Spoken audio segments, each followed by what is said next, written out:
Hey everybody, Dirty Dan here.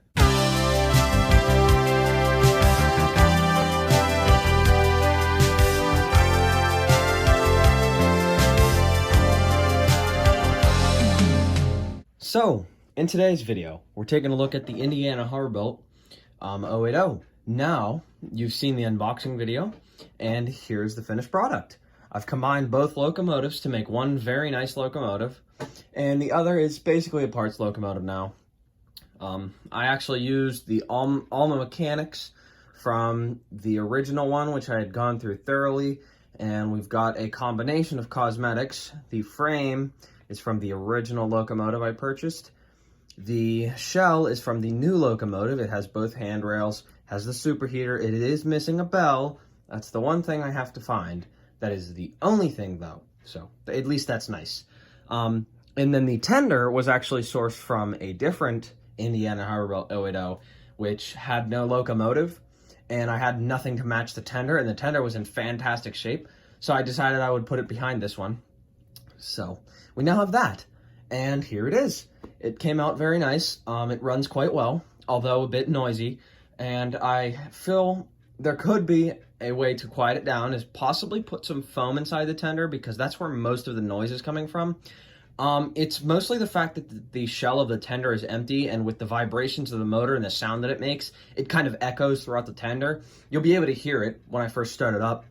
It's quite loud in person. It doesn't come through as well on video, but yeah, it is a little noisy. So, apart from that, it is finished, and here it is.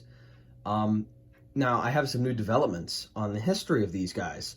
So, number one, I found out these were not sold only by Rivarossi. So, while I was doing some digging, I was looking in some old Aristocraft ads, and I happened across a strange ad. And Rivarossi was featured in this Aristocraft catalog, which I have never seen or heard of before. There was the Hiawatha, there was the SP Atlantic, which are both exceedingly rare, which I thought was just astounding. And, it's really, really interesting, and I'm sure you guys are taking a look at it right now. I've got it up on the screen. Just take a quick look, and you'll notice the European 280 is in that catalog. So it makes me wonder if there could have been a possibility that they were sold with Aristocraft markings, if maybe Rivarossi was just advertising in the Aristocraft catalog. We might not know, for a while at least, but eventually we'll get to the bottom of it, because I thought it was really, really interesting, and I hope you guys find it interesting too. Now, that's actually not the only thing I've found out. So, I'm sure you've seen in the original history video, I've mentioned that the big point of failure with these is the tender frames. They're made of Zamac, not zinc. I was incorrect there. It's a zinc alloy called Zamac. Thank you, Will from Gilbert Numbers Trains, for clarifying. I actually appreciate it. That was kind of a mistake on my part, but now I know. So, yes, it is not zinc, it's Zamac. Now, I found out not all tender frames were made of Zamac, and this is something I had never heard of before. A friend, through Discord, sent me an image of their 080, which I had never seen before, and the tender frame was made of plastic, and it had all the correct mounting holes, had a mounting hole for the motor, it wasn't custom built, and it was original. Factory plastic tender frame, which I have never seen of before.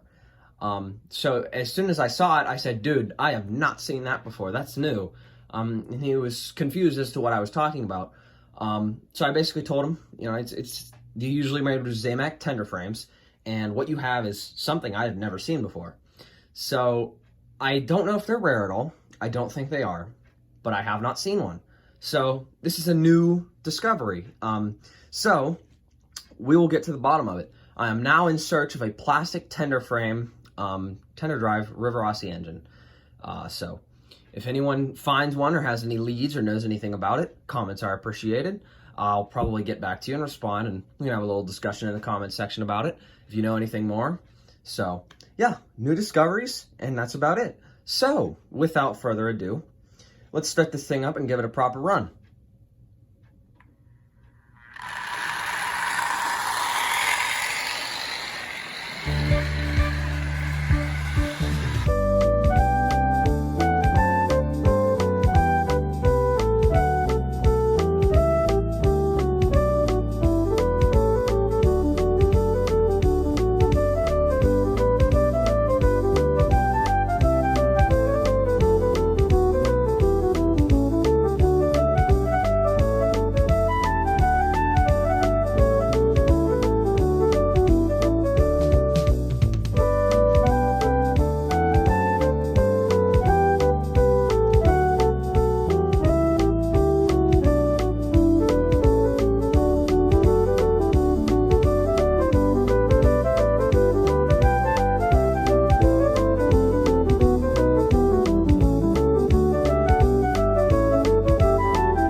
Well, everybody, that's going to have to do it for this video. I hope you guys enjoyed seeing the Indiana Hoverbolt 080 in action. You know, it's not every day you get to see these ones in action, you know, with the Tender Drive. So, also, I hope you guys enjoyed the little cameo from the Bowser K4. I actually repaired the motor properly. It was slightly offset. It was hitting the magnet, and it was causing it to run very, very poorly. So I went in, I shimmed the motor, and now it runs flawlessly. So that thing's back up and running properly. And I thought about doing a dedicated video to it, but I've already done one, and, you know, so it wouldn't really be anything. So, anyways, guys, I'll see you next time.